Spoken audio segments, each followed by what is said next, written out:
महिला शक्ति में कब से काम कर रही थी और कैसे यहाँ पे ज्वाइन की थी आप महिला शक्ति को? महिला शक्ति में मैं अपनी फ्रेंड के माध्यम से आई थी कि वो भी पहले कार्य करती थी, लेकिन फिर उसने छोड़ दिया। लेकिन मैं इस महिला शक्ति में जुड़ी रही क्योंकि मुझे अच्छा लगता था, मुझे किसी लालच से नहीं आई थी।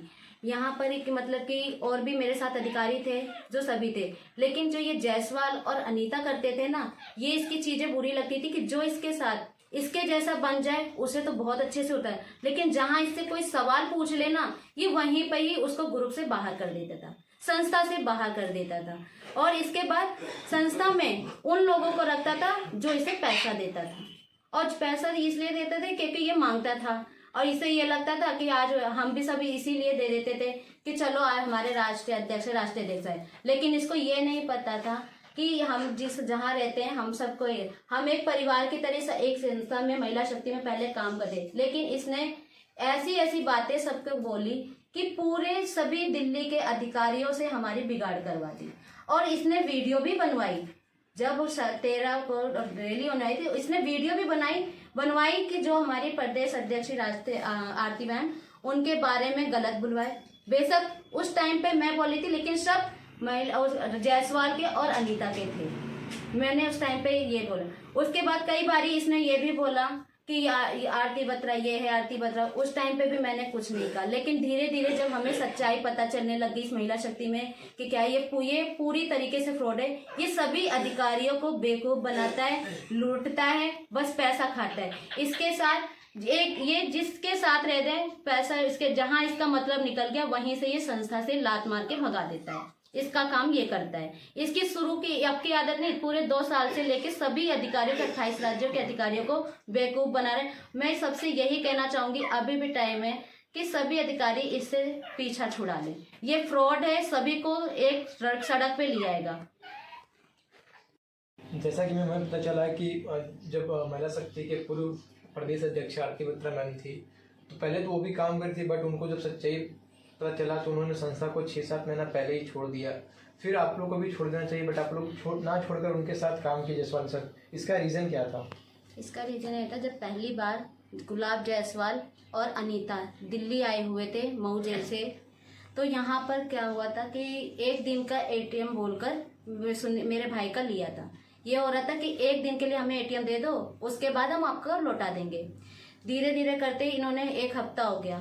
1 हफ्ते में बाद मांगा मेरे भाई ने, तो उन्होंने कहा कि ना कोई नहीं, हम बाद में दे देंगे, कौन सा अपना बच्चा ही तो है, अपने घर की तरह मतलब कि मानने लग गया कि ये ऐसा मतलब कर दिया। उसके बाद ये हमारे उत्तम सर और दया गेहरा मैम, आरती बत्रा मैम, और इसके बाद किशन सर, पिया मैम और दिनेश बत्रा सर, हाँ, इन सभी के बारे में गलत बोलने लग गया कि इनके बारे में भड़काने लग गया कि आप आरती बत्रा से बात मत करो, आप बात करोगे ना तो हमारे पास ना पल पल की तुम्हारे ऊपर नजर है। अगर इनसे फोन पे भी बात करोगे तो तुम्हारा फोन ट्रेसिंग पे, जिससे हमारे पास आपकी ना बातें सुनाई देगी, और फिर इसके बाद आपके साथ क्या होगा, दोनों भाई बहन के साथ, इसके जिम्मेदार खुद होगे। इसके बाद क्या हुआ कि जब ये इसने ATM परमानेंट ही अपने पास रख लिया, यहाँ पर शॉपिंग करता था, सारी चीजें करता था, वो भी किसके पैसे पे, अपने पैसे पे नहीं। जब उन्हें सच्चाई पता चली, सब कुछ पता चला, वो संस्था से बाहर गई, लेकिन इसने हमें इसलिए रोक के रखा, हमें धमकी दी थी क्योंकि मेरे भाई का ATM जो था इनके पास था, उसका मिस यूज करता ये कह रहा था कि पैसों का लेन देन तो तुम्हारे सुनील के अकाउंट से हुआ है, तो इससे में वो फंस जाता है। इसी चक्कर में हमारे को डर था कि हमारी फैमिली भी थी, चलो हम भाई बहनों को कुछ भी हो जाए लेकिन हमारी फैमिली पे को कुछ ना हो, हम इसीलिए इसके साथ काम करते थे।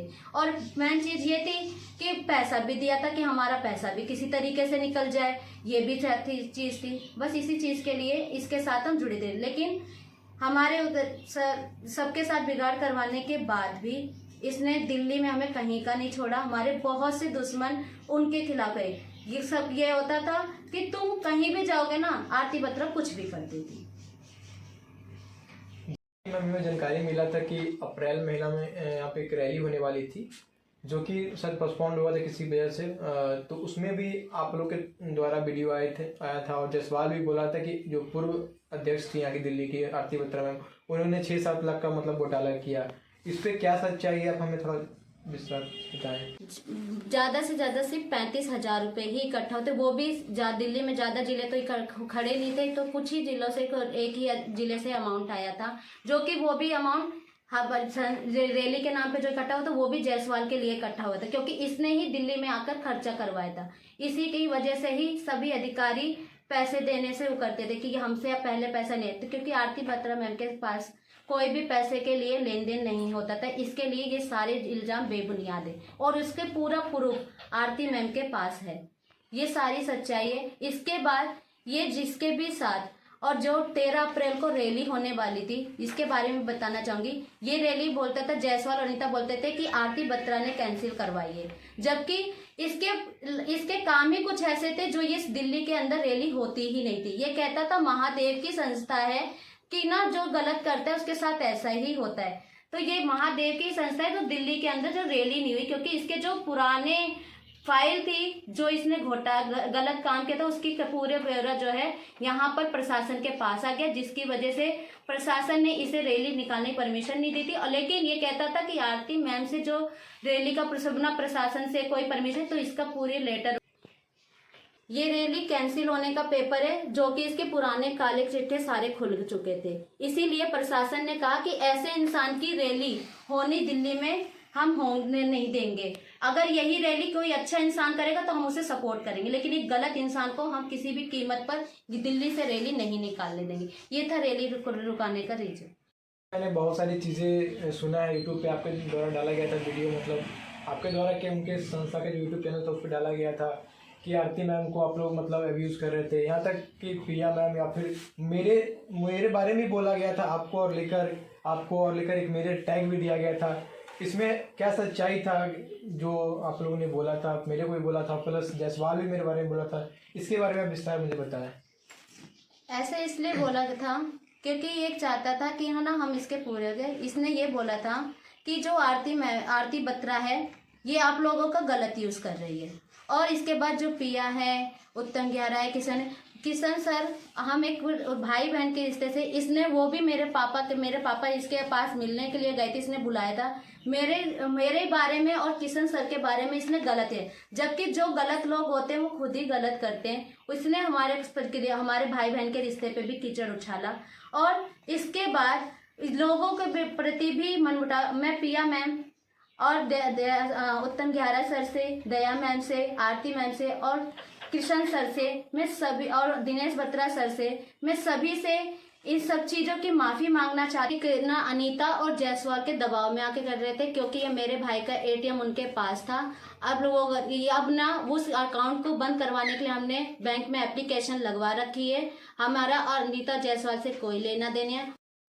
पहले जो भी मैंने किया, अगर मेरी वाणी से किसी को भी ठेस पहुंची हो या किसी को मेरी बातों से दुख पहुंचा हो, जो मैंने वीडियो बनाकर डाली थी, दया मैम को, उत्तम ग्यारा सर को, आरती मैम को, पिया मैम को, किशन सर को और दिनेश बत्रा सर को मैं और सभी अधिकारियों से हाथ जोड़ के माफ़ी मांगती हूँ कि वो सब चीज़ें अनीता और जायसवाल के दबाव में मैंने आकर की थी। मैंने ऐसा कुछ भी दिल से नहीं करना चाहती थी कि जिससे मेरी वजह से किसी को भी ठेस पहुँचे। मेरे साथ और सुनील के साथ उनका एटीएम जो लिया था, उन्हें वो एटीएम लेने के लिए यूपी गए हुए थे। ठेस पहुंचा, वो भी धोखे से बुलाया, मिलने के लिए बुलाया था, लेकिन वहाँ पर हाथापाई सुनील भाई के साथ हुई। उसके बाद वो किसी भी तरह बहुत मुश्किल से अपनी जान बचाकर दिल्ली में भागकर आए, किसी बहुत मुश्किल से। इसीलिए और आरती मैम के पास आए। मैं आज महिला महाशक्ति में इसीलिए आई हूँ कि यहाँ पर मेरे भाई के साथ और मेरे साथ जो भी हुआ है, आरती मैम से हाथ जोड़ के ये बोलती हूँ कि पुलिस प्रशासन के साथ मिलकर वो हमारे को इस जायसवाल और अनीता से बचाएं, ताकि हमारे ऊपर कोई आँच ना आए, क्योंकि इन्होंने हमारे साथ गलत यूज़ किया है। क्योंकि हमें ऐसा बना रखा था जैसे एक कठपुतली होती है, उसी तरीके से हमें ये नचाते थे। जो हमसे बोलते थे हमें वो करना पड़ता था, ये दबाव करते थे। तो मैं कुछ चीज़ें पूछना चाह रहा हूँ कि आप आज जो वीडियो बना रही हैं, क्या किसी के दबाव में आके बना रही हैं या फिर हमारे महिला महाशक्ति के जो राष्ट्रीय अध्यक्ष हैं उनके दबाव में बना रहे हैं या फिर किसी के कहने में बना रहे हैं?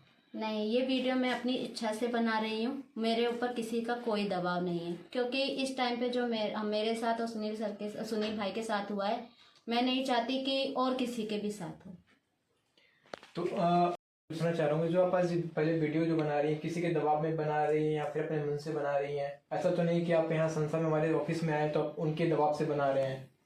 नहीं, मैं ये वीडियो किसी के दबाव में आके नहीं बना रही हूँ। ये वीडियो बनाने का रीज़न ही यही है क्योंकि आज जो भी सुनील भाई के, मेरे भाई के साथ और हमारे साथ हुआ है, इसमें मैं सबसे पहले धन्यवाद करना चाहूँगी परवीन सोनी जी का। क्योंकि जब मेरा भाई वहाँ पे यूपी गए हुए थे जौनपुर में, जब जायसवाल और अनीता ने धोखे से बुलाया था, जब हाथापाई और जान से मारने की धमकी दी गई, तो उस टाइम पे हमारे को कुछ भी नहीं दिखा मेरे भाई को। उस टाइम पे जब बस परवीन सोनी जी को उन्होंने कॉल किया, मैडम को, जो दिल्ली प्रदेश की चेयरमैन थी, उनके पास कॉल किया और उन्होंने कहा कि बेटा तुम दिल्ली आ जाओ। उसके बाद उन्होंने आरती मैम से बात की, जो महिला महाशक्ति की राष्ट्रीय अध्यक्षा हैं। उन्होंने उनके से बात की। आज जो भी कुछ है उन्हीं की वजह से हैं, जिन्होंने बात करके मेरे भाई को और हमें बचाया और उनके करीब पहुंचाया। मैं परवीन सोनी के हेड ऑफिस में आई हैं, तो आपका इनके माध्यम से आप आई हैं और आगे आप यहाँ पे क्या करना चाहती हैं? मैं सबसे पहले तहे दिल से धन्यवाद करना चाहती हूँ परवीन सोनी मैम का, जो कि पहले महिला शक्ति में दिल्ली प्रदेश की चेयरमैन थी। जब मेरे भाई जौनपुर गए हुए थे, जब उनके ऊपर जानलेवा हमला हुआ, जब जायसवाल और अनीता ने जो करवाया था, तो वहाँ से निकलने का सुझाव परवीन सोनी मैम ने ही दिया था। एक माँ बनकर हम भाई बहनों को सपोर्ट किया और वहाँ से निकलने का रास्ता मेरे भाई को बताया। किसी तरीके से जान बचाकर वो दिल्ली में आए। उसके बाद इन्होंने आरती मैम से बात की और हमारे बारे में भी बात की थी ताकि वो हमें माफ़ कर दें। और आज जो भी कुछ है, इसका सारा श्रेय सिर्फ और सिर्फ परवीन सोनी मैम को ही जाता है, क्योंकि उन्होंने अपने बच्चे की तरह आरती मैम से मिलवाया और आरती मैम ने भी उनके कहने पर ही हम भाई बहनों को माफ़ किया। और इसके बाद आरती मैम का भी यही कहूँगी कि जो उन्होंने भी अपना बच्चा समझ के माफ़ किया।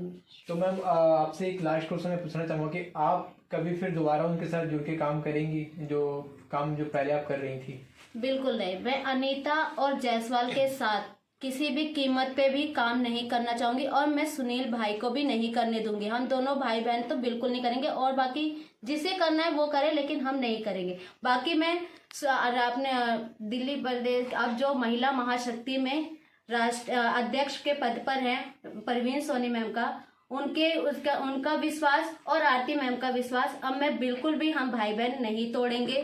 क्योंकि जो पहले हमने गलतियां की वो अब गलतियां, कहते हैं ना कि दूध की जली बिल्ली छाछ भी फूक फूक के पीती है, तो आज हमने ठोकर खाई है ना, ये ठोकर अब कभी दे। और मैं सभी हाथ जोड़ के सभी अधिकारियों से जो इनके अनीता और जायसवाल के चंगुल में फंसे हुए हैं, मैं उनकी आंखें यही खोलना चाहूंगी कि आज हम भाई बहनों के साथ जो हुआ है, जो आरती बत्रा मैम के साथ हुआ है, उत्तर प्रदेश के उमा शंकर गौड़ जी के साथ हुआ है, बिहार के राजन सर के साथ हुआ है, वो किसी के भी साथ कर सकते हैं, वो हर किसी अधिकारी के साथ कर सकते हैं। बस यहीं से मैं अपनी वाणी को विराम देना चाहूँगी। आपसे मैम तो मैं ये भी पूछना चाहूँगा कि आप अभी महिला महाशक्ति में जुड़ के काम करना चाहती हैं आगे, और आगे क्या करना चाहती हैं इस संस्था के माध्यम से? मैं इस संस्था के माध्यम से जो जायसवाल और अनीता के टाइम पे नहीं कर पाई, वो आज मैं इस महिला महाशक्ति के साथ मिलकर करना चाहूँगी। जो मान सम्मान सिर्फ वो एक बीच में देते थे, महिला महाशक्ति वो सम्मान देती है जो पूरे 28 राज्यों में जाती है। मैं इस संस्था के साथ मिलकर कार्य करना चाहूँगी। तो ये रही हमारे महिला शक्ति के पूर्व मीडिया प्रभारी पूनम जी की, इनकी जुबानी और इनकी कहानी। धन्यवाद। हर हर महादेव।